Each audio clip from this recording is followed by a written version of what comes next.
Hello and welcome to Steve and Dave's 50 years ago this month. This time around, we're talking about August 1974. And this is kind of a rare one for us because this time we're only going to be talking about the top 10.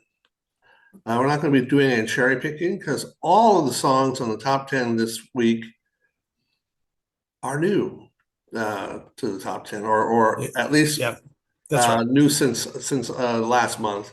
That's right. Which is A rare unusual. occurrence. Yeah, which is unusual. Some of the songs are actually decent. Um, Some of them are really, really good. some Yeah. of them are really good. Not all of them, but that's fine. That's all part. That's part for the course as well. And because it's August of 1974, there's a thing happening in Washington that we want to talk about. This, of course, is the month that Nixon steps away from the Oval Office. But before we get to Nixon and Ford and the like, some songs. And so at number one, this is a curious number. At number one is Paper Laces, The Night Chicago Died. Yeah. Now, Paper Lace is um, is a one-hit wonder in the States, right? I mean, this is the song that everybody knows of theirs. Um, it comes from their second album, and Other Bits of Material, Paper Lace. And the writers uh, and the producers, which was a personal union, Peter Calendar Yep. and Mitch Murray, Yep. also wrote one of Paper Lace's very first hits, Billy Don't Be a Hero, Yeah. which That, just shot to number one in the British charts. that's right. It just barely got into the Hot 100 in the US. Yeah, the Paperless version. Right. Right. Because, of course, what the people in the US were listening to was Bo Donaldson and the Haywoods. Yeah. So this was a song that did very well on both sides of the Atlantic, but with different groups each time. Bo That's Donaldson right. did fairly decent in England as well, Yeah, but that's right. Yeah, and so with so and we talked about the Bo Donaldson and the Haywoods, Bill Don't Be a Hero a couple months ago, but the Calendar and Murray pairing is an interesting one in that they were a kind of hit making machine. They were almost impresarios from songwriting to producing to even like group formation. well, that's absolutely right, especially in this time. The early '70s was kind of their heyday, Yes, for sure. and especially in England. In England more so than in America. Yeah, I think that's fair. Yeah. Although there are songs apart from this one and apart from Billy Don't Be a Hero that Americans know and would recognize. Hitchin' a Ride by Vanity Sure. Fair, or A Ragamuffin Man from Manfred Mann. Um, Right. so, uh, but in England, these two really helped Paper Lace too, um, Yeah. to put together a small string of hits. So while they're a one-hit wonder here, they enjoyed some popularity in England during the early '70s. Paper Lace had been together for a while. I think they formed in the late '60s, '68, '69, but really hadn't done anything, hadn't gotten on charts anywhere. And an opportunity came along with a television show, British television show called Opportunity Knocks, a talent show, kind This of like yeah, American Idols or something like that. Oh, sure. This goes back to the sort of the original amateur hour in the 50s in the United States and all Exactly. that, right? Yeah. So back in the day, it was that sort of show, and the most popular acts from the week before would be asked back, and so on and so forth. So they were able to, they were on Opportunity Knocks for five weeks straight, and were discovered by the British, and England loved them, and They started off with Billy Don't Be a Hero, but they followed that up with The Night Chicago Died. Um, Something about that. The Night Chicago Died, of course, it refers to Chicago, an American city, but Peter Yeah. Lace was not able to perform live in the States because of contractual issues. Hmm. I Yeah. have no idea what they were, but they were not able to, their contract did not allow them to appear live in the States. One thing they did do was they sent the song to Richard Daley, the mayor of Chicago at the Oh time. my God. Yeah. Um, Right. he he really hated it. Well, Um, it's not super flattering, right? For uh, Chicago. a member of his staff wrote then to Paper Well, Lace saying they should, quote, jump in the Chicago River, placing your heads underwater 3 times and surfacing twice. so, Pray tell us, well, are you nuts?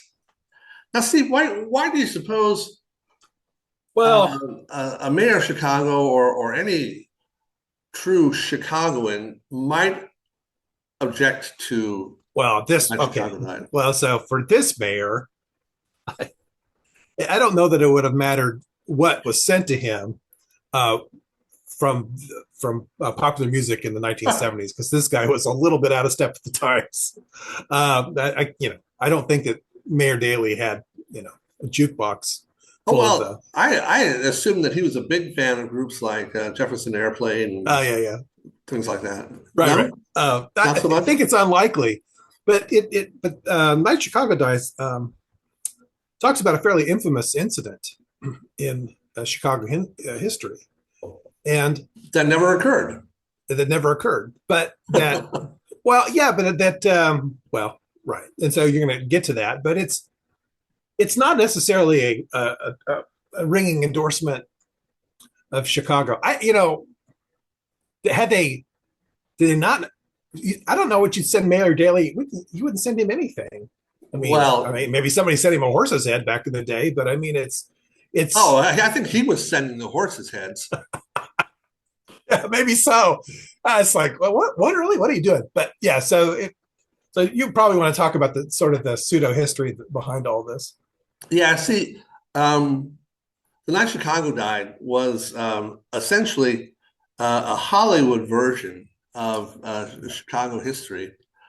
Um, it tells the story of a young man who experienced a night of terror and anxiety because Daddy was a cop on the east side of Chicago. All right, well, let's just start right there. East side of Chicago. The east side of Chicago is Lake Michigan, There's no east side. right? That's right. Yeah. So that's just made up. The east side of Chicago. Okay. Okay. Fair Um, enough. Artistic license. back in the USA, back in the bad old days, Prohibition and so on, and a famous Chicago mobster is mentioned, Al Capone. A man named Al Capone tried to make that town his own, and he called his gang to war with the forces of the law. In other words, the state of Chicago is so bad that the mob is going to try to seize control of the town by force. And Mhm. the song is what happened that night, according to the song, is a pitched battle between the Yes. mob and the cops. And over 100 cops died. Mm. And so here's this kid, oh, daddy, daddy, is he going to make it back? His mother is crying and praying. And of course, the climax of the song is when his dad walks back through Oh yeah, the yeah. door of the Sure. house and hugs and kisses his mom, and Hmm. everything's happy because the cops won the day. That doesn't even approach in any way the actual historical events of the time or what happened with Al Capone or anything Mm. like that. I mean, Really? probably the I mean, closest is the Valentine's Day Massacre, well, which didn't yes, involve the police at all. yes. Um, So, yeah, it's okay, right. But the milieu. of Chicago in this era of a town where there was virtually open warfare between the mob and the police. That's probably a little overstated, but yeah, okay, yeah. It's I can't believe that Mayor Daley didn't go for it. Really, it I mean, just that seems guy like is so such a romantic story. and such a cheerful figure. Honest to God, I don't know what they were thinking, but anyway, there you go. Well, there you go. Anyway, that's what's starting us off this month is I mean, Matt go Chicago figure. died. Shall we listen in? Oh, only if we have to. Well, I think we should.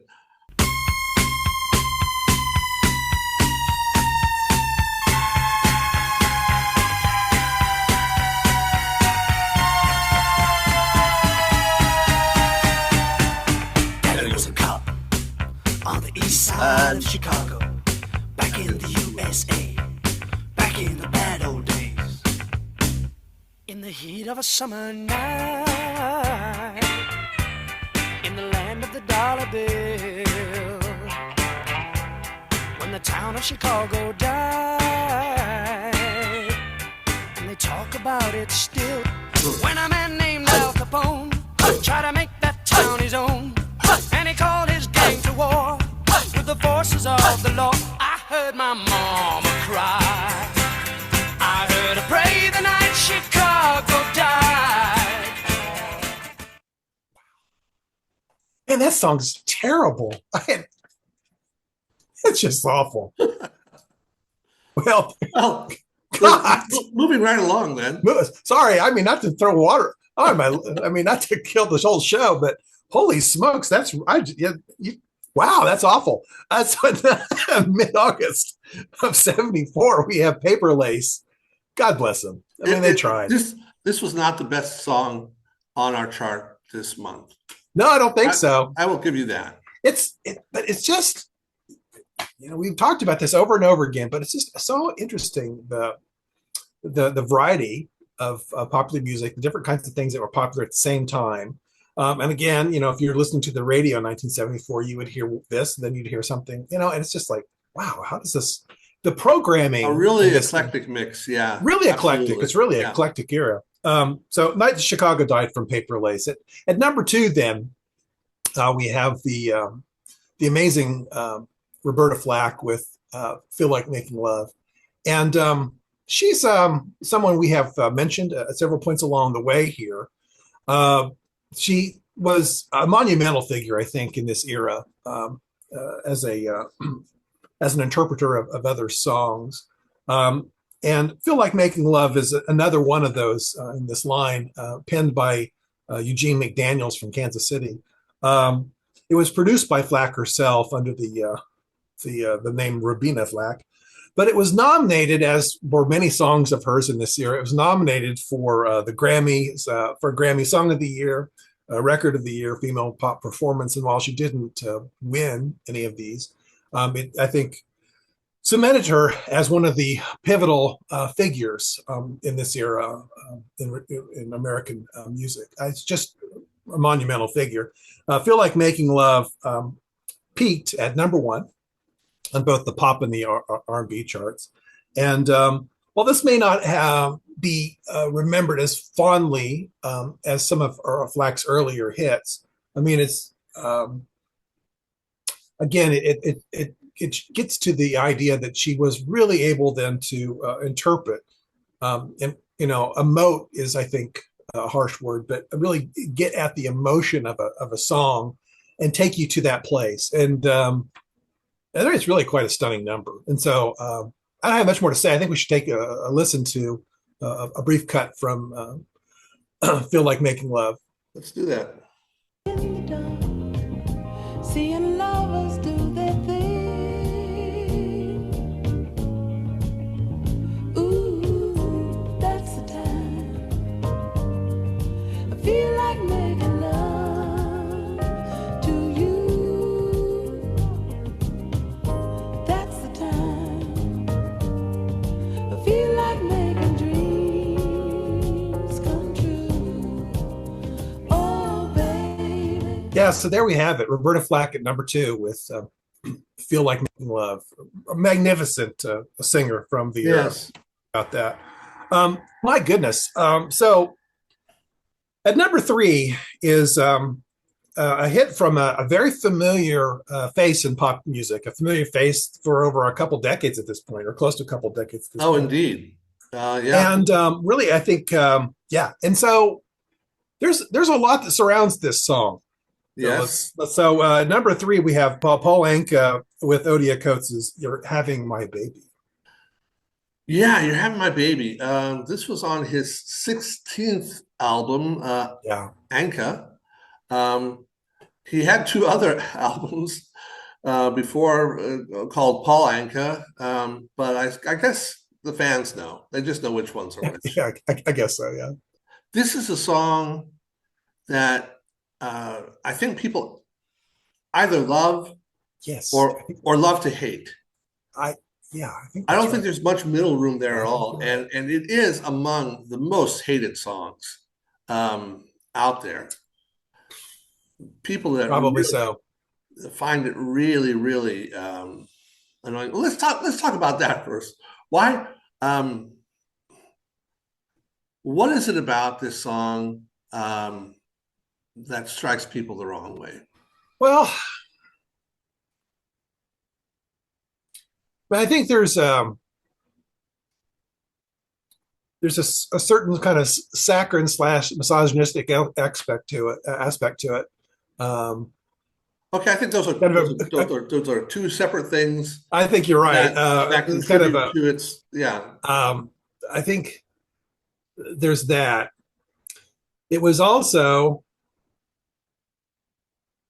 emerged at a time. One of the reasons I think it was so controversial and so hated, I think, is it emerged at a time when the abortion debate was, I don't know if it was at its zenith, but it was very hot. I remember this being very, I mean, it was a white hot topic in a white hot record. But Right. I think This was 1.5 years after Roe versus Wade. But and clearly, I mean, he says it in the song, "You're having my baby. You didn't have to do it." yeah, that's right. It puts its cards on the table. I don't know, question about that. Yeah, it's I think it was. Why do people hate it? I mean, I also think it was a little bit of a surprise coming from Paul Anka. I don't, Paul Anka up to this point had been a fairly innocuous, I mean, well known, but kind of innocuous figure in popular music, and somebody who certainly wasn't perceived to be political. And I think that this is a political song. I would disagree with that. But okay, but let's push back there. All right. He says it's a love song. I think Yeah, that's well, sure. Okay. well, and I think for him that's what it was. The fact that it has political implications, I think, tended to complicate matters for him. I don't think it's something that he really was going for. Well, that's not. I mean, oh, okay. Well, all right. I mean, okay, okay. I'm willing to take that at face value. That seems. I mean, he is Canadian after all. Maybe he wasn't embroiled in the debate of the era. But I mean, even the lyrics, as you've suggested, really point to. Oh, I mean, point to the debate. Didn't have to do it. I mean, yeah. This sort of thing really makes for strange bedfellows, right? Because, well, this song does anyway. Because on one hand, you have feminists who really object to "you're having my baby." Why is it your baby? Yeah, my baby. It's I'm carrying this baby. Why is it your child? It's my baby. In Yeah. fact, So sure, right. He He famously oh no! Here we go. won a couple of awards. The National Organization for Women gave him the award for. They gave him the Keep Her in Her Place award. Oh well, yes. Okay, I was wondering where you were going there. Yes. Annual put down of male chauvinism, and talking about strange bedfellows. The other music group to receive that was Seals and Crofts for Unborn Child, I guess. Unborn Child, which was not a hit. I mean, it was not a hit, but clearly anti-abortion, right? Clearly, I think maybe even more so than this, actually. Right. It was just the other side. Anka saying it's okay. If you didn't want to do it, it would be all right. You could get an abortion. I get, yeah, okay. And Seals and Crofts are saying, no, I don't read this. I don't. Okay. It's just for the political thing. This is making some very strange bedfellows because fair, yeah, right, and he's kind of upsetting both sides of the aisle. Well, there's no question about that. And Unborn, okay, but it's interesting. Unborn Child blew up Seals and Crofts' career. I mean, just blew it up. Yeah. Whereas this didn't scuttle Anka's career. No, and this actually was a successful song, which very much. Yeah. I think.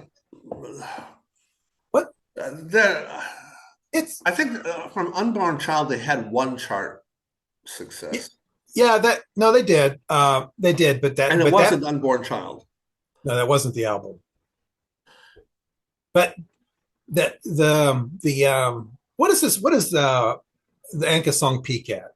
Is this the size? It's at 4. Sorry, it's at 3 this week. Where's it? This goes to number 1. This is unbelievable, Dave.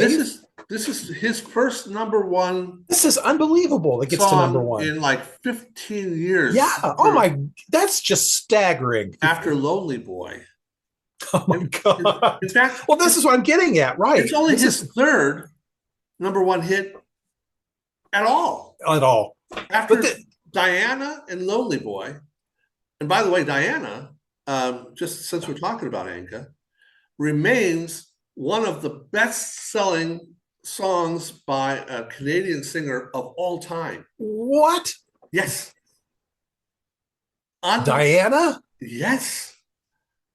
And you're talking Paul Anka's Diana. You're talking Anne Murray. You're talking the Guess Who. You're talking Gordon Lightfoot. I mean, Gordon Lightfoot. You're talking Neil Young.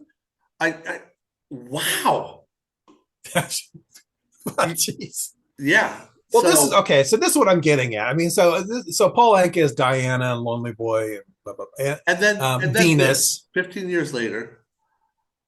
Yeah. Then this. It's just like I recall this, that it was such a surprise. The song itself was controversial, but that was from Paul Anka. Yeah. Yeah. Well, okay. Right. Just to finish up, I said he won a couple of awards. One of the other awards that he won was from Ms. Magazine, and he got the Male Chauvinist Pig of the Year award. This is the thing. This is interesting. Yeah. And he attended the awards banquet. Well, lean into it, man. He leaned into it 100%. He accepted the award, and he said, "quote On behalf of chauvinistic pigs all around the world, oh my God, I proudly accept this great honor." And of course he did. So, you can't lean into it any more than that. No, not much more. No. Oh my God. Anyway, so it's a song that a lot of people love. They feel that it's they do. Fantastic sentiment, and a lot of people hate it, and for different reasons. Yeah, it's a white hot song, in its own way, and it's no less. It's no less controversial in today than it was then. It's still an unusual sentiment to hear in song, and then oh wow, yeah, it's really something. Anyway, let me read one more critique from a contemporary critique back in the day, just because it's kind of funny. This is from Peter Riley at Stereo Review back February 1975, and he stated that the song, quote, defeats critical evaluation with the same brashy, sure grasp of the popular mood as his equally dismal Diana of years ago. Anybody knows Anka could do better. he proved it easily with My Way. But he still composes and sings as if he were working on his first million, and his fondest wish was an appearance on Dick Clark's show. That's You're Having My Baby is really the worst. He grunts out the unforgettable lyrics while what sounds like Mantovani's orchestra swoons around him. Yet I'll admit, damn it, that after hearing it only once, I caught myself vacantly humming it, exactly as I did years ago with Diana. All of which probably proves that Anka has some powerful natural gift of communication, no matter how much one objects to the message. Really, well, that's an interesting piece, and I think put his finger on it completely. There's a certain kind of irresistible quality to the song. You just can't get out of it. Oh, before we're through here, I would be remiss not to mention who the producer was. Oh, let me guess. Well, give me a hint. Well, you certainly know him. He's is it Neil Sedaka? Oh, well, not a bad guess. Not a bad guess, but it's not. But not okay. But not even close, actually. Oh, it's well then. Rick Hall. Oh my gosh. So we're talking Muscle Shoals. Yeah. So Fame Studios. So did he record this in Alabama then? Apparently, if Rick Hall is the producer, that's probably right. Right? Yeah, probably so. Yeah, Fame Studios. Wow. Okay. Yeah. Interesting. So let's take a look. Oh my good God! Let's do maudlin piece of all right. Yeah. Having my baby. What a lovely way of saying how much you love me. Having my baby. What a lovely way of saying what you're thinking of me. I can see it. Your face is glowing. I can see it in your eyes. I'm happy in knowing that you're having my baby.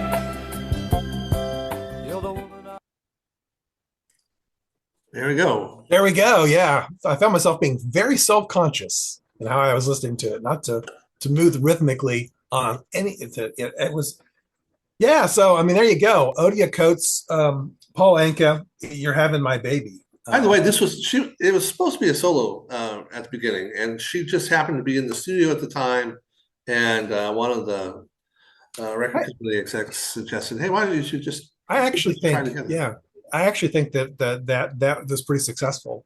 I mean, I think that her participation adds to the song.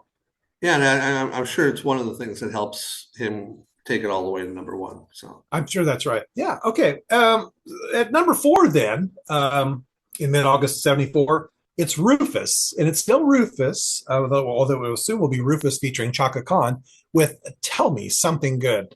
So Rufus, funk band of some renown, comes out of Chicago in the late 1960s, and Chicago has always had a very vibrant music scene. And you've had, I mean, this goes way back, of course. It's interesting, the number of bands in Chicago at this time, there's a great deal of cross-pollination, and that's really what happened with Rufus, because they heard then Chaka Khan, and she quickly then became part of the group. Chaka Khan is, I think, a very well-known figure today. Very well-known figure. Her rise is it's very much of the times. I want to be a little careful in how I articulate this, but I think it's fair to say that she was a very powerful figure in the late 1960s and politicized by Black nationalism and the Black Panther movement. And in fact, she was she fully embraced the Black Panther movement to the point where she altered her name. So it's her given name, Yvette Marie Stevens. Following then her time with the Panthers in Chicago, embraced the name Chaka Khan. Here we go. So Chaka, Adene Odufe Yumonje Hadare Karife Khan. Oh, is the name that she embraced and goes by today. I think it's her legal name today, and it really speaks to the era. And Chicago was a hotbed not only of music but of political activity. And it's fascinating that she brings a measure of this to the band. Rufus will really take off then in the mid 1970s with Chaka Khan at the helm. And a couple things about this song that are unusual. First of all, it peaks at 3 on the pop charts and the soul charts. And it won the Grammy for the best rhythm and blues vocal performance in 75. But it also features the talk box. Guitarist Tony Maiden in the group plays the talk box. And I've just made some notes for some future shows. And here in about a year or so. Just the talk box. This is something that Peter Frampton. Well, this is where I'm going. Yeah, that's right. It's some effect on Frampton. Yeah, so the talk box becomes commercially available. It dates back the creation of it dates back to really the 40s, but a kind of commercial version becomes available in the early 1970s, and it is used. I mean, everybody tries it. From Jeff Beck to again Peter Frampton, but it's still a pretty unusual feature of any song. We're not going to talk a lot about it here, but we'll save that conversation for Frampton here in a year and a half or so. But that's one of the things that does make the song particularly noteworthy. The other thing about this song that I would just add to before we listen, it was written by a very interesting figure. You may have heard of him, a guy by the name of Stevie Wonder. Wow.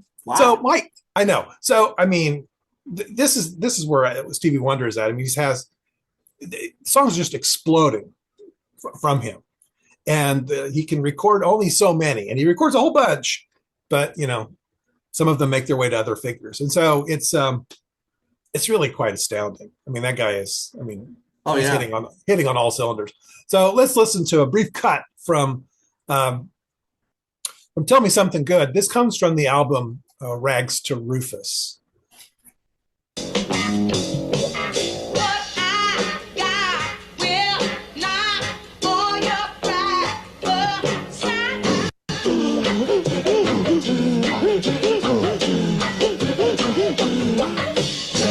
Something good.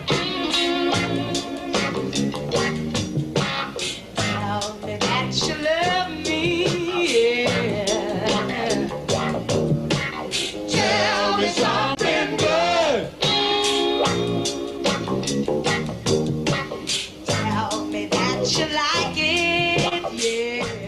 There we go. Tell Me Something Good from Rufus. The one thing of this version, of course, is missing is the talk box, which they apparently didn't bring with them to stay onto the stage. But Chaka Khan is becomes really a pivotal figure in American music, and we'll certainly hear more from her in future. And there are episodes. some groups that just watching them, it just adds another element. Like Sly and the Family Stone. Totally agree. It's just you just get a feeling. You get a good mood just watching them do their thing because they're obviously having fun with it. And I think Rufus is no exception to that for sure. At number 5, then is it's a new song from an unknown performer at this point. It's Dave Loggins. Please Come to Boston. Dave Loggins, Kenny Loggins' second cousin. Second cousin. This song is found on his his second album, Apprentice in a Musical Workshop. All right, that's right. Producer Jerry Crutchfield spent the song spent 2 weeks at the number 5, so where it's at now, and 1 week atop the Billboard Easy Listening chart, and was nominated for a Grammy Award, Best Male Pop Vocal. Oh, okay. He was inspired by to write the song traveling in 1972 with the Nitty Gritty Dirt Band, which included stops in Boston, Denver, and Los Angeles, cities which were all new to Loggins and clearly appealed to him. And he said, quote, The story is almost true, except there wasn't anyone waiting. So I made her up. In effect, making the longing for someone stronger. It was a recap to my first trip to each of those cities and Out of Innocence. That was how I saw each one. The fact of having no one to come home to made the chorus easy to write. Some 40 years later, I still vividly remember that night, and it was as if someone else was writing the song, end quote. So yeah. The song is about a guy he's traveling around, he's trying out different things, different localities, and he wants the girl he left back home in Tennessee to come join him. He wants her to and that's not what she wants. She wants to be with him, but she doesn't want to be with him. Right. She wants to be with him at home, where he belongs, according to her. That's right. That's right. So you have this dialogue between the two, and it's actually, I think, quite a clever song. I mean, Yes. you can almost see where he sort of welded the parts together. I mean, there's a kind of, but it's really, I think it's really well done. And again, that back and forth, again, the notion of the travel log, it's very effective. It's been covered a number of times. Once Joan Baez covered it, singing from the perspective of the woman who had been left. Oh, that's interesting, right? Home. And she had begun her career in the Boston, Cambridge area. Oh, sure. But it's been covered by everybody. Oh, yeah. Dog. And we have people like sure. Reba McEntire, Tammy Wynette, Garth Brooks, Willie Nelson, Glenn Campbell, Babyface, Brandy, Tori Amos, Jimmy Buffett. It's a Buffett song. Lee Hazelwood, and Rita Wilson. So, yeah, it is a clever song. It's I remember liking it back in the day, and I still like it. I still enjoy listening to it. Do you get some sort of residuals every time you mention Rita Wilson? I'm just asking for a friend. Well, I mean, you got some sort of kickback situation here. Is there anything wrong with that? I mean, I'm not sure what you're saying. That's the land. America is the land of opportunity, so that's fine. Rita Wilson, yeah, but lots of people have covered it, and became a songwriter of note, right? This isn't really kind of it for him as a recording artist, but he becomes a songwriter of note in Nashville. Yes, yeah, and yeah. So let's just take a little listen in.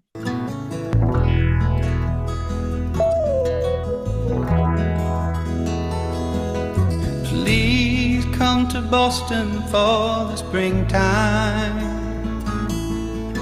I'm staying here with some friends and they've got lots of room. And you can sell your paintings on the sidewalk. Buy a cafe where I hope to be working soon. Please come to Boston, she said no. Would you come home to me? And she said, hey rambling boy, now won't you settle down? Boston ain't your kind of town. There ain't no gold and there ain't nobody like me. I'm the #1 fan of the man from Tennessee. Okay. So there we have it. Dave Loggins, right? Come to Boston. You kind of can hear the Loggins genes coming through there, I think. Oh, I could. okay. Can't you see Kenny Loggins? Right? Yeah, I guess I could. Yeah, and yeah, sure, okay. Yeah. Well, all right. Anyway, before we move on, we should mention that Dave Loggins just recently passed. Last month, I think, this summer anyway, but I think it was in July. So RIP.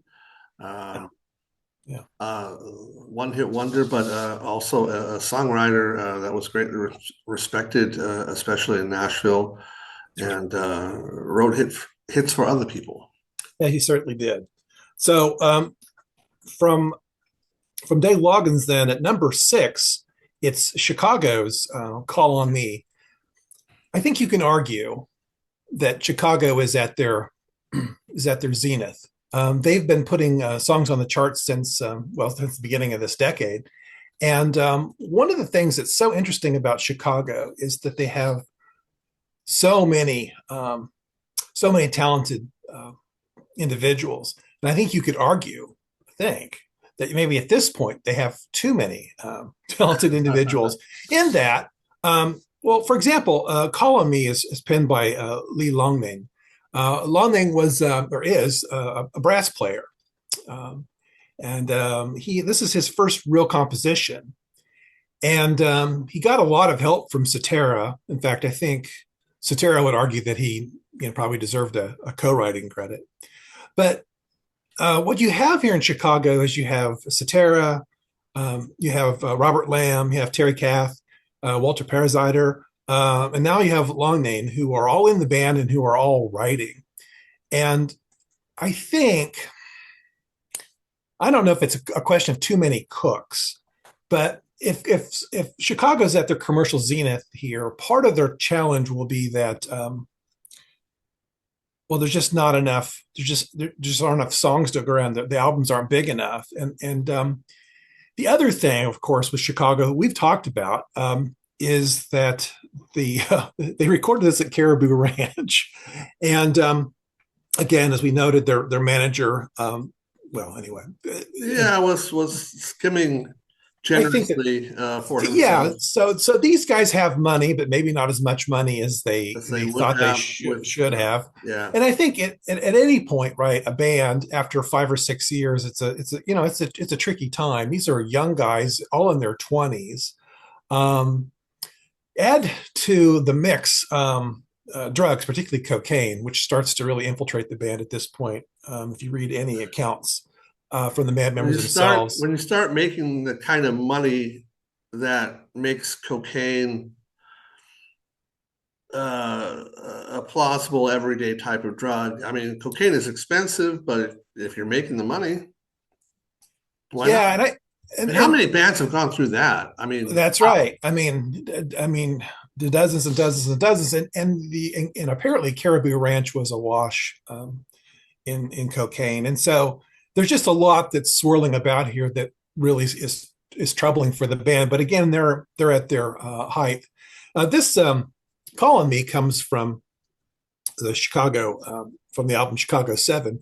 And to illustrate the fact that it's the band is firing on all cylinders and that the public can't get enough, this is a double album, mostly made up of jazz instrumentals.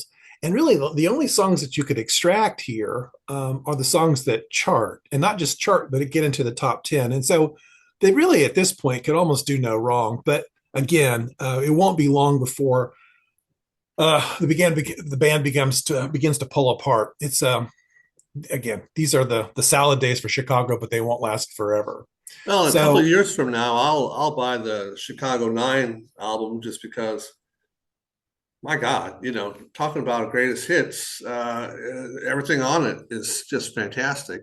Yeah, it really is. I mean, it's really, remarkable. A remarkable group. And as I've suggested before and others, there's a certain experimental quality here that's really interesting. And to that point, then, let's listen to a little bit from "Call on Me."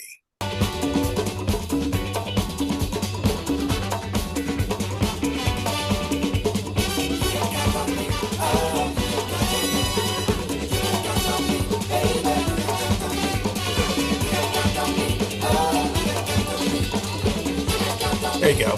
Chicago, even with the outros, they're interesting. There's just a lot going on with this band that's just, I think, just fascinating. But again, they'll be on the washed up on the rocks here, unfortunately, pretty soon. So from Chicago, here we go. That is just a double threat, though, right? That the drugs on the one hand, and maybe less than honest representation. Yeah, I think that's reading. Yeah. When your representation is not really in your corner, and I think it's clear that that wasn't the case with Chicago.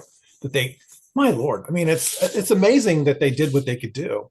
you're the talent, right? You're 20 some years old. You have Oh, no concept of no business concept. and how this all works, which is why you have a manager. Well, that's He's exactly supposed to right. take care of that stuff. That's exactly And you right. trust them to do what's best for you. And sometimes they do. And sometimes And they don't. And when they yeah, don't, you don't find out about it it's until a after it's been going on for years. it's a disaster. It's a disaster for Chicago. Yeah, and so this is for the United States, the introduction of a really fascinating group that I would submit to you even 50 years later is actually still quite important. And here we go. So at number 7, it's ABBA's Waterloo. ABBA represented Sweden in the 15th Eurovision music contest and won with Waterloo, wearing this get up here, which is now in the museum. Oh, okay. And this was very unusual type of costume for the Eurovision at the time. I mean, we've seen all sorts of crazy things since then, but it was more of a much more traditional music scene was represented there, and Yeah. you'd see a lot more things like the national costumes and things like that, um, as opposed to this proto disco type thing.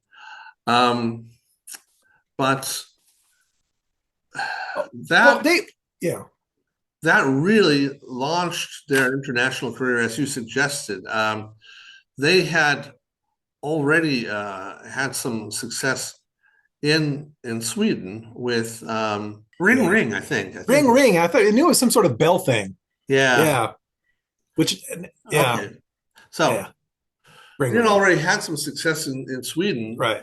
with Ring Ring, but Waterloo became their first international hit, and it was on their second album, Mhm. Waterloo. But this was also the first album in which they were known as ABBA.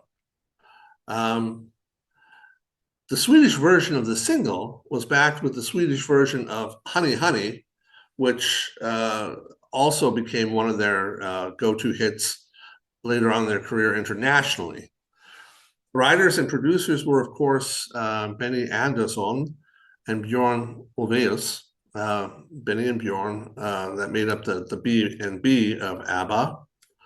The lyrics were written by Stig Anderson. Yeah. Are you familiar with Stig Anderson? Well, I mean, he was kind of the secret sauce. Boy, that's for Um, sure. Yeah, but who was who's no longer with us, but had a hand in writing and also some production. Yeah, kind of Stig a Anderson impresario. yes, Yeah. exactly. He was kind of the Chris Blackwell Yes. of Swedish music. No, that's right. Yeah, that's right. He found the Swedish acts. He found Swedish talent. He had his own record company, which was co-owned by Benny and Bjorn Yeah. in the later years, Polar Music, Oh, right. as opposed to Ireland Music. But anything that was going on in Sweden, Stig Anderson had his hands in. He was nicknamed the Business. But he also wrote a lot, and this is the difference to Chris Blackwell, who didn't write. I don't know if he wrote anything at all, but Yeah, not much. he didn't write much. And Stig Anderson wrote 767 published titles in his career. Right. Yeah, it's It's amazing. just amazing. So Yeah. he was the lyricist for a lot of the band's biggest hits. Ring Ring, which we've just talked about, Yeah. being their first hit. Waterloo, Honey Honey, Eh. I Do, I Do, I Do, Mm-hmm. Mamma Mia, SOS, Dancing Queen, Oh, it's Knowing Me, Knowing You, The Name of the Game, etc., etc. So he was, as you said, the secret sauce behind their success. it's extraordinary. His influence, he's not appreciated enough. I mean, arguably, he's one of the most important lyricists of the 20th century. I mean, I mean, those songs, everybody knows those songs. I mean, Well, it's amazing. if you're talking about writing lyrics to huge hits, talk about copies sold, he's got to be right up there. Yeah. He's got to be right up there. And there's a Waterloo is so interesting in that it is it's an unusual approach. I mean, I remember this as a kid. It was any reference to Napoleon in a Yes. in a pop Yeah. song. Right. It was like, huh? what? But it's Am I in history it's, class now or what? yeah, it's super clever. It's super clever. All right. I think I said it was the 15th Eurovision Song Contest. It was the 19th. Sorry about that. Oh, thank you for clearing that up. Yeah. That was in 1974. And, Eurovision. and in Eurovision again, every country, most countries, this would still be, of course, the Cold War, but most countries in Western Europe in Central Europe would be represented. Europeans would watch this. It would be some sort of evening event, and there would be judges. Back in the day, there were just judges on site, I think, who made their call. But it was a kind of talent roundup. But there was a kind of larger, David. It's safe to say there was a kind of larger political objective here, right? In the years, the Cold War, in the years following World War II, in terms of sort of building kind of the European project. Not to overstate this, but Well, I think that's part of it. Sure. And of course, it still goes on. There are these rivalries, right? Where yes. If Germany has a song, the Netherlands is going to always give it 0 points or something like that. Just as an example, right. I don't know if that's an actual, but that's right. There are these voting blocks, yeah. and so today it's also the case that the viewers are able to contribute. Right. Yes. But it's a long-standing event. I think I dare say a tradition in Europe today, and it's for Americans. They had really, I don't think, much of a sense of what Eurovision was, but ABBA coming from Eurovision kind of put that on the radar, and my goodness, they just hit the ground running. It was just an explosion. Well, one thing about the Eurovision contest is that up until that year, each country was to contribute a song in its native language. This was the first year that English or a language other than the native language was allowed for the groups, and ABBA took advantage of that right away. I think that was also the only year that was allowed up until the 90s. They reinstated that rule later, but this was a real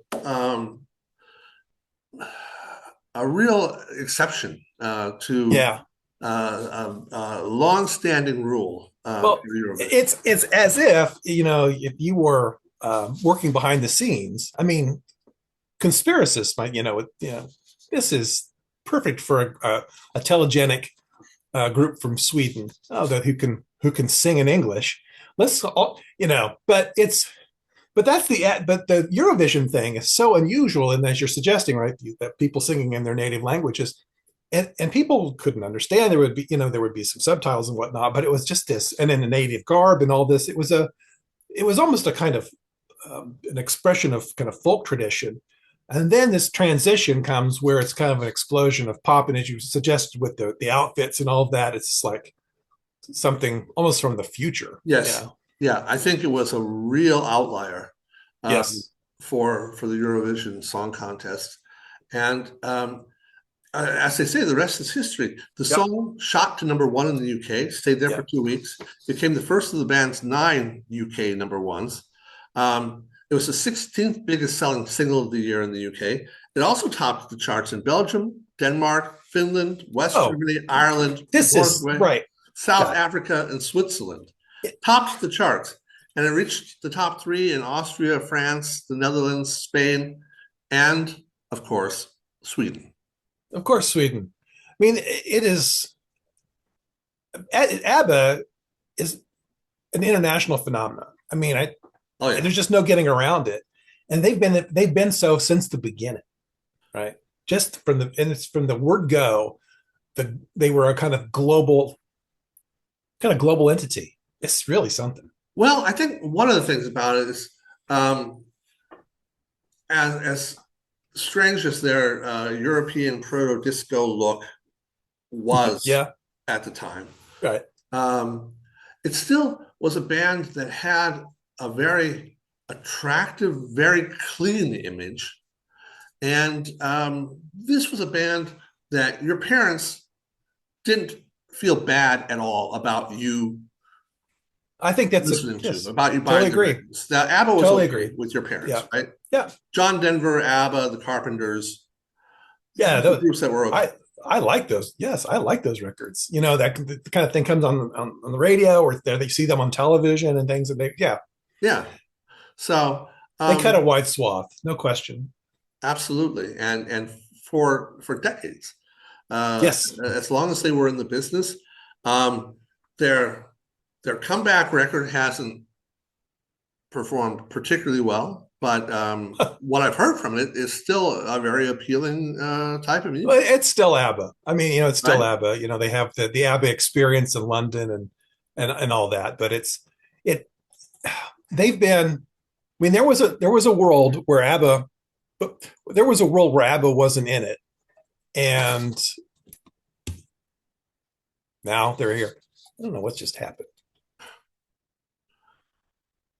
Since we were just talking about management and we're just talking about Stig Anderson, it should be mentioned that he was very, very involved in the financial affairs of this band, and eventually managing all of the musicians separately. And they ended up suing him. Well, 3 of them ended up suing him for 4.5 million euros because there was just kind of a template type contract for songs and royalties and things like that, that every artist just signed off on. Well, arguably, ABBA was not just any artist. It was not just any group, and deserved something a little bit better than the cookie cutter contract that all of these other artists had signed for Stig Anderson. And it was the estimate that he had earned several million more than he probably should have, because of the good terms for him in this contract. They sued, settled out of court. But yeah, even ABBA had their problems with management, although, again, arguably, he also made them rich. Sure, You know? that's right. So Yeah, let's listen into this. let's do.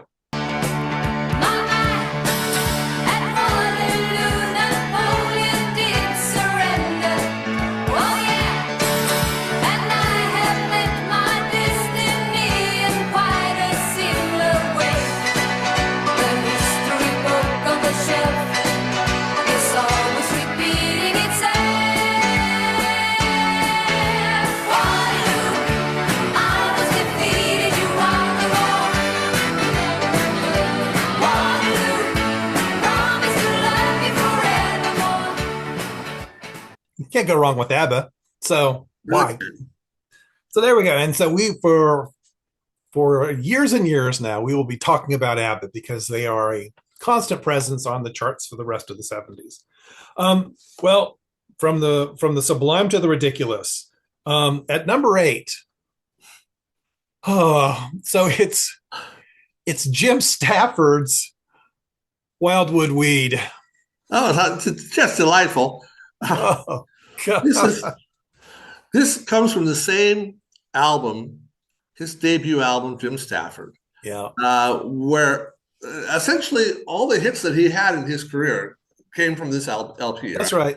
That's right. Yeah. Swamp Witch, Spiders and Snakes, My Girl Bill, and then this one. And all but the first charted higher in Canada than the album itself did. The album itself only reached number 48. On the US country chart, it peaked at number 6. Yeah. The country chart. Yeah, yeah, the country chart. You always had there's always a kind of appetite on the country chart for sort of novelty songs. There's a Yeah. long tradition of this. Yes. And he had a kind of backwoodsy, good, good time kind of appeal. So, okay. Yeah. All right. It was written by Don Bowman. Not a huge name, but he came up with this little novelty gem. Produced by P. Gernhardt and Roland Kent Lavoie. And Roland Kent Lavoie is known by another name. His artist's name is it's Lobo. Lobo. Yeah, That's right. Lobo That's and Jim Stafford went back to high school days in Yeah. Florida, where they had a band together Yes, they did. That Um, included one Graham Parsons with for a Graham while. Parsons in it. They Yeah, did. kind of a wild sort of story, but it is Yeah. true. And so Lobo continued his association at least long enough to produce this album and this single for Stafford. Wildwood Weed reached number 7 on the Hot 100 chart, number 5 on Cashbox, and number 3 on the Canadian Pop Singles chart.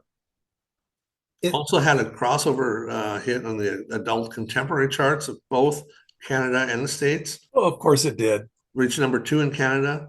And as we said, Stafford generally had more luck as a country singer, right? I mean, Yeah, that's right. As Sure. a country singer, received by the country listeners, and musically, this song takes its inspiration from the Carter family's recording "Wildwood Flower." Well, okay. Yeah, that's right. Yeah. So the wellspring of, oh God. Yes, Yeah, it the does. Carter family. You just can't really. That's country royalty right there. No, it is. I mean, it's the wellspring of, it's the wellspring that all this country music. Okay, that's unbelievable, though. Yeah, I mean, to even Johnny Cash was listening to June Carter on the radio before he ever met her. well, sure, That's just crazy. but we somehow managed to put the Carter family and Jim Stafford in the same sentence. Is almost like isn't that blasphemy on some level, but nevertheless, no, I think no, it's there and it's intentional. And Yeah. in both versions, the lyrics in the verses are spoken. Yes. rather than sung. It's I mean, he knows what he's doing. All right. So do we want the elephant in the room? I mean, so it's 1974, Yes. and Normal it's 19 has been operating for a couple of years. yeah,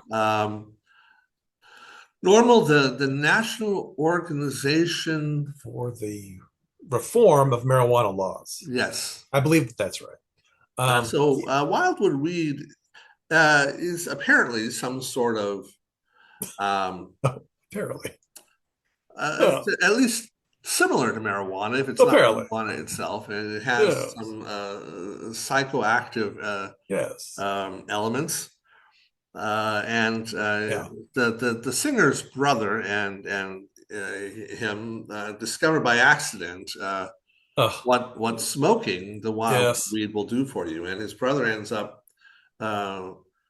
crowing at the top of the windmill one morning, and that's So anyway, they discover this, they love it, they plant it, and that's all going well until the feds show up. They burn down the entire crop, and then go away. But he and his brother just don't seem to be much affected by that. They just sit there and smile and wave as the feds go away, sitting on the sack of seed. There we go. It's you know, it's 1974. We are decades away from meaningful change in terms of marijuana laws.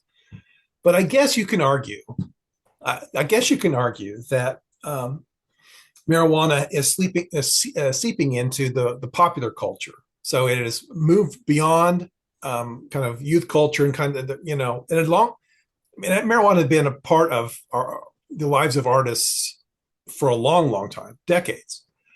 But it is now, references to it, there's a kind of wink and a nod to all of this.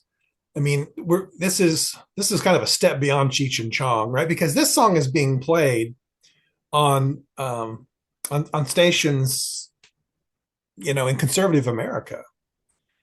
And so there's, I'm not, and all sorts of Americans that you would never think that's exactly are right. smoking marijuana. Well, that's the thing. You've got businessmen, you've got college professors. It's there's a huge dark number of Americans and a demographic that most people don't think of. It wasn't all just the long-haired hippies. Right. No, that's exactly it. And so, and marijuana exists in this world where it is usage is, like you're suggesting, it's relatively widespread, but certainly underground. But yet still, the penalties associated with possession are draconian. And we're felonies in many places. And so it's in federal law, it's been classified as the highest level of dangerous drug that's possible with heroin. And everything else. So as we consider it, it's just as dangerous as heroin in terms of legal. No, that's exactly right. Yeah, that's exactly how it was categorized, and that was also part of. I think that's still the case. I think this is one of the things that Biden is trying to get changed. Well, I believe it's still actually currently the case. It is not. It's not. I don't. Okay, we'll check it out. Somebody can help us out with this, but yes. But I do think that this is this is way more credit than Jim Stafford deserves. But I do think that this is the start. There's a change happening in American culture regarding marijuana. There just is, right? And it's songs like this that are opening a door in a sense. I do think that there's a kind of making it seem at least harmless. Yes, harmless. Yeah. So I think there's a kind of political import to this song that I think particularly now, because sitting here in 1974, it did seem almost impossible that marijuana laws, the notion that, decriminalization, the notion of legalization seemed, whatever. A pipe. It's pie in the sky. It did not seem like anything that we were going to see in our lifetime. Oh, that's exactly right. But looking back, in the 21st century, we've got a majority of the states in the United States have either legalized. There's some form marijuana is exactly. And how did that happen? Well, part of the way it happened was cultural references like Stafford's Wildwood weed. Yeah, and like scenes from Animal House. Oh, right. Where they're smoking in the bathroom of their English professor, and the late Donald Sutherland, right? Sutherland. Yeah, but right. This kind of thing, and so and as you noted, he's had a lot of success on the country charts, and so in conservative America, they're playing Wildwood weed, and isn't it funny? And it's kind of humorous, and it sounds kind of harmless, and I just think, it starts the wheels turning. Yes. Well, let's listen in. Oh, if we have to. I fear we must. Oh, okay, fair enough. The name of this song is The Wildwood Flower. Now, the Wildwood Flower is an old country classic. It's gained a whole new popularity. The song isn't any more popular, but the flower's doing real good. The Wildwood Flower grew wild on the farm, and we never knowed what it was called. Some said it was a flower, and some said it was a weed. I didn't give it much thought. One day I was out there talking to my brother, and I reached down for a weed to chew on. Things got fuzzy and things got blurry, and then everything was gone. Didn't know what happened, but I knew it beat the hell out of sniffing burlap. I come to, and my brother was there, and he said, "What's wrong with your eyes?" I said, "I don't know. I was chewing on a weed." He said, "Well, let me give it a try." I spent the rest of that day and most of that night trying to find my brother Bill. Caught up with him about 6 o'clock the next morning, naked, singing on the windmill. He said he flew up there. I had to fly out and get him down. He's about half crazy. Oh, God. So there we have it. The one, the only Jim Stafford with Wildwood Weed. Oh, all right. So from Jim Stafford, I mean, speaking, we'll just stay in the country lane for a minute. And number 9 is a duet from a brother sister team that would become incredibly popular during the 1970s. Well, she's a little bit country. He's a little bit rock and roll.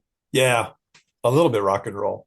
It's the one, the only Donny Marie Osmond with "I'm Leaving It All Up to You." I think it's fair to say we both have a soft spot for Marie Osmond. Marie Osmond, who born into the Osmond clan, which we have talked about at some length, because they are really kind of an important cultural force during the 1970s. And was she the only daughter? I believe that that's right. Wow. Yeah, I believe that's right. That can't have been easy. No. It can't be easy to be in a big family full of brothers. It can't be easy to be a woman in Mormon culture, particularly in this era. And but she had talent. She had a great voice. A great voice. Well, it was an immensely talented family. No question. That's absolutely right. A couple years earlier, she had charted with her version of Paper Roses. I'm Leaving It All Up to You, penned by Don Harris and Dewey Terry, had been a hit in the early 60s for Dale and Grace. In fact, it was a big hit for Dale and Grace. It hit number 1. Donny and Marie's version would peak at number 4, and their album, the I'm Leaving It All Up to You album, would in fact reach gold. It sold 500,000 units. Holy moly. I just about fell by a chair when I read that. But this leads, of course, then, this leads, of course, to a gig with ABC a couple of years later, starting in January of 1976, the Donny and Marie Show. Also incredibly successful. Yeah, it really was quite successful. And that will stay on the air until the spring of 79. And even today, Donny and Marie will perform occasionally. They were enormously popular for decades in both Las Vegas and Branson, Missouri. And there's a tremendous affection for Donny and Marie. Just tremendous affection. And it really starts in the summer of 1974 with this song. They had, I don't know, it's hard to talk about chemistry, Dave, but how would you, I mean, they had a certain kind of back and forth that clearly, you look at some of it, on the TV show, for example, it was clearly scripted, but they also have also less toxic than Sonny and Cher. Less toxic than Sonny and Cher. No, that's right. Yeah, I think there's they share a genuine affection. I think that's really right. Yeah, it's definitely right. I totally agree, and that comes through. And so I think there's, starting in 74 and lasting really until today, Donny and Marie Osmond, people love them and love to see them together and love to hear them sing. And so let's listen to their version of "I'm Leaving It All Up to You." And they sound young. Let's leave it at that. They sound quite young. I'm leaving it all up to you. You decide what you're gonna do. Now, do you want my love, or are we through? Now, it is a little odd that a brother and sister would be singing that song. Nevertheless, Donny Marie Osmond's version of "I'm Leaving It All Up to You." What they had another hit. I thought it was even before this, but I don't remember talking about it. No, I think this is their first hit together. Their first when the the blue Deep Purple deep over- purple. Deep Yeah, Purple, that guard walls. that's worth waiting for, but that's coming up soon. So from there, last song from the top 10 they want to talk about is from Blue Magic and their single "Sideshow," which is at number 10 in mid-August of 1974. Sideshow, which will peak at number 1 on the soul charts and number 8 on the pop charts, is recorded at Sigma Studios in Philadelphia. Of course. And what's, I think, important here is that they have that incredible kind of Sigma Studio sound that is it's unmistakable. They come across very much as a kind of Philly version of the stylistics. Is it the MFBS Yes. people? Yes, on the it record? is. Yeah, no, that's exactly right. And that's really unmistakable. And so to get to that, I think let's listen to a brief cut, because I don't have a lot to say about Blue Magic. This is really sort of their only kind of venture onto the pop charts. But the Sigma Studio sound is, well, I mean, it's right.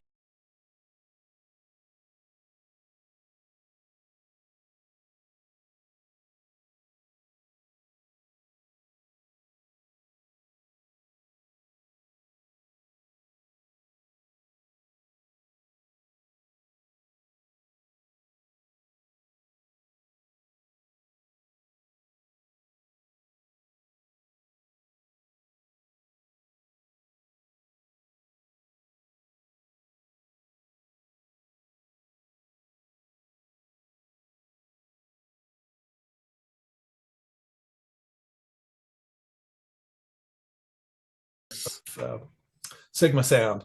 They're not on Philly International, they're on Atco, but I mean, but nevertheless, it's unmistakable. So this leads us, right, Dave, to where we probably need to spend a little time. It's mid-August 1974, because the United States is in the midst of a moment that's a crisis. I think it's a crisis. And that crisis involves one Richard Nixon. And so the Watergate debacle has finally come to a head in August. And in the center of it is one Gerald Ford. And maybe we could just talk about Gerald Ford for a second, because he becomes, obviously, he's instrumental in this story. And we haven't talked much about Ford up to this point. A congressman from Michigan, a longtime congressman from Michigan, a representative. He didn't have much of a national presence. I had never heard of him before. Most people had. Oh yeah.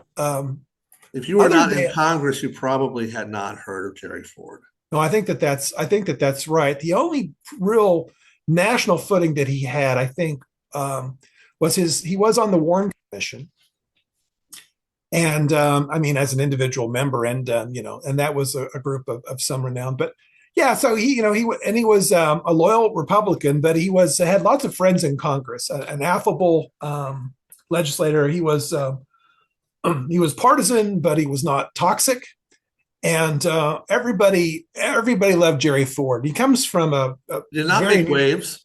did not make waves. He was a person who seemed more than willing to sort of reach across the aisle. Again, he was a loyal Republican. Nobody would suggest otherwise, but he was a person that everybody had a good feeling for. Comes from a very kind of unusual background, a fair amount of instability in his home life as a young person. He was an athlete of some renown. He played football at Michigan, center. People have suggested that he's maybe the best athlete to ever be president. He was really quite adept, which is interesting given that he was lampooned mercilessly as president by Saturday Night Live for a slip on a airplane staircase. Nevertheless, but he comes into the picture after Agnew's resignation in October of '73. Nixon selects him as vice president. He's confirmed by Congress, and the Constitution is in motion. Jerry Ford is the vice president of the United States. It's early August. It's the 1st of August, and Al Haig. I'm sorry, Steve. When did that confirmation take place? When that'd have been December. Officially become. It would have been December. He was confirmed in, I believe, December of '73. So he had been on the job for roughly 7 months, 8 months. Okay. My question to you at this point, before we go on. Yeah, sure. Nixon already had to have a sense that he was in deep water. Maybe he didn't have the sense that he couldn't get beyond that. Maybe that was too early for that. But do you think, I think it's been suggested that in choosing his vice presidential replacement, that he was looking for someone that would be willing to make a quid pro quo arrangement with him. Do you think that happened? I don't think that Nixon ever said anything. I don't think that Nixon made that. You don't think he ever suggested Not to Ford. or implied that I do not. The sort of thing I do not. A loyal vice president would do. I do think, though, that Nixon then gave that message to underlings, including people like Al Haig, and they delivered it. Okay. But I don't. That's just me. That's based upon nothing. But what do you think? You think that Nixon's, here's the deal, Jerry?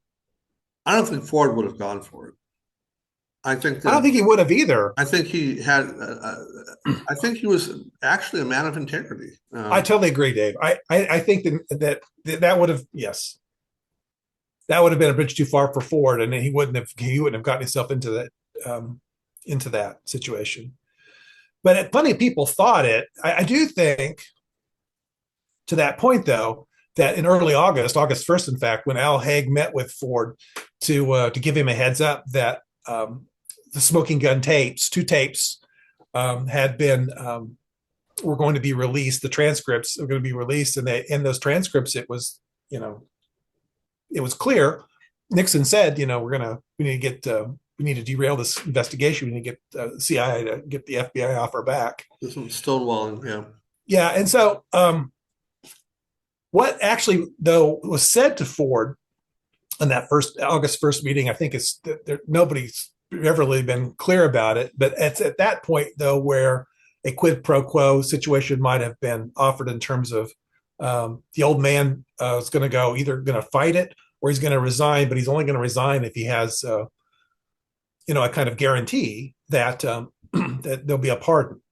That, I think, there's been a lot of debate about that August 1st meeting, because Al Haig knew that this headline was coming from a couple days after the meeting. This is the headline from the New York Times about the smoking gun. And so in that tape, then Haldeman and Nixon are visiting, and Nixon indicates that we need to get the FBI off our backs. And at that point, then the jig was up. And this really, right, sets into motion a whole host of factors. So this is, again, like first week of August. And really, at this point, it's just a kind of a matter of time for Nixon. Nixon, then, right, shortly after, asks of a meeting of leaders of Congress. He has Barry Goldwater, John Rhodes, and Hugh Scott come up from Capitol Hill. They meet in the office. There have been 3 counts of impeachment put into motion by the House already. There are real rumblings that there will be impeachment hearings. An impeachment process will start. Nixon wanted to know where he was at in terms of the votes. Goldwater was straight. You don't have the votes. You don't have the votes in the House, and you probably don't have the votes in the Senate. And if you don't have the votes in the Senate, that would be and you don't have my vote. And you don't have my vote. If I understand correctly. That's right. Now you don't have my vote. And so that was, well, I mean, I guess that was enough for Nixon. It's the next day then. So this gets us to August 8th of 74, where Nixon then appears on American television and resigns the office. We were just talking about this in my family because August 8th is my birthday. And we're just talking about this. And as a family, we gathered and we were eating birthday cake and ice cream and watching Richard Nixon step down. And I don't know, Dave, your thoughts about Nixon, stepping down this way. I mean, can you just give us? I'd be interested in your thoughts. His inclination was to fight. His inclination was not to give up, and he even articulated this in the speech. What do you think? What do you think forced his hand here? I mean, he's a fighter. He's a stubborn guy.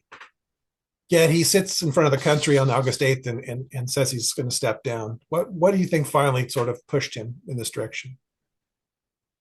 I think it became clear enough to him that an impeachment was unavoidable. A conviction was maybe even probable. Yeah. And regardless of how that was going to end, it would be devastating to his legacy to go out that way. Devastating. So yeah. Clearly resigning as a president is also not great for your legacy, but given the choice, it's clearly the less damaging of the two. So this is, I guess I lean in this direction a little bit. I'm a little surprised. Well, I'm a little surprised he didn't fight. But in terms of the legacy piece, which he was always very interested in, this is a little less damaging. A little less. It's a lot less damaging. And so that's August 8th. And then the next, go ahead. Sorry. The great irony about this whole thing is Nixon is a president that could have had a great legacy. And all of this that went on was an unforced foul. It was completely. It was an unforced error. None of it had to happen. It was all part of trying to make sure that the election of 72 would go in his way. My God, if anyone did not need any guarantees, it was Nixon against McGovern in 1972. He should have just laid back and just let it happen, and none of that would have ever happened. That's right. But that's just not the way Nixon. It's just not the way Nixon worked. So it's not the way it worked. And it's also also a tragic figure in that sense. Oh, it's absolutely. And then the cover up was, that's also, that's the way Nixon worked, and it's an extraordinary fall. Nixon's a very peculiar figure. He's one of the most unusual figures to ever become president, just in terms of sort of personal characteristics. He doesn't seem to have what it would take to be an effective president. But in fact, in point of fact, he was very accomplished in his own way. Okay, I mean, we'll set Vietnam aside for a Yes. second. Well, but because of who he was, it's amazing how Oh, much he accomplished and how many it's positive staggering. things he did. Because he really was kind of just a bundle of neuroses. I think that's right. Yeah, I think that but there we have it. And so the United States then on August 9th swears in Gerald Ford, the accidental president, the only, never had a vote from any American, either for vice president or president. It's really quite staggering. And then Nixon, Ford, they make their way out of the White House and then to Marine One. And this is okay. So here's the image. This is the last. There we go. You know it. Strange. It really is. It's so strange. It's so strange. And so this is Nixon as he's getting on the helicopter to leave Washington, to go back to California, and in disgrace, And it's remarkable. He could have been MacArthur returning to Korea. It's just unbelievable with that stance, right? He's not the returning victor or any of this, and that's exactly the sort of stance that suggests I won. I'm on top of the world. Everything's going well for me. Yeah, it's as tone deaf. It's just amazing. It's just amazing. Yeah. So Nixon is gone. Ford will nominate Nelson Rockefeller to be vice president. Very curious figure within the Republican Party. But now attention really dramatically shifts to Ford completely. And what we're left with here in sort of now, where it's mid-August, is what will happen to Nixon? Many of Nixon's aides have been tried and convicted, and some of them are in prison. Others are awaiting trial. Some are actually. What about Nixon? You have all of these potential charges out there. What about Nixon? And so this is what's weighing on Ford in mid-August. And his resignation does not stop any of the wheels that have been put into motion. Right. That's still going on. Yep. And it's so that impeachment that's almost certain to go through, a possible conviction, which would have kicked him out of office. That's right. No longer necessary, but it's still a criminal conviction. It's still a criminal. Yeah, there's still criminal charges in the offing, right? And so, if Haldeman and Ehrlichman and Colson and all these other figures are in legal jeopardy, well, why not Nixon? And so this is what's in front of Ford, and there's a real appetite in the country. There's a real appetite to see this played out in the courts. Nixon has been and not just among his traditional right. political enemies, but the sentiment has widened. The sentiment has widened. I mean, I think that the tapes obviously are the element here. I mean, it's clear from the tapes. It's clear that Nixon was involved in the cover-up. It's clear that Nixon was lying. And that Nixon had been lying not for months, but for years about this. And he had been lying to everybody, including the American people. And so there was real anger and there was real sentiment to see sort of justice be served.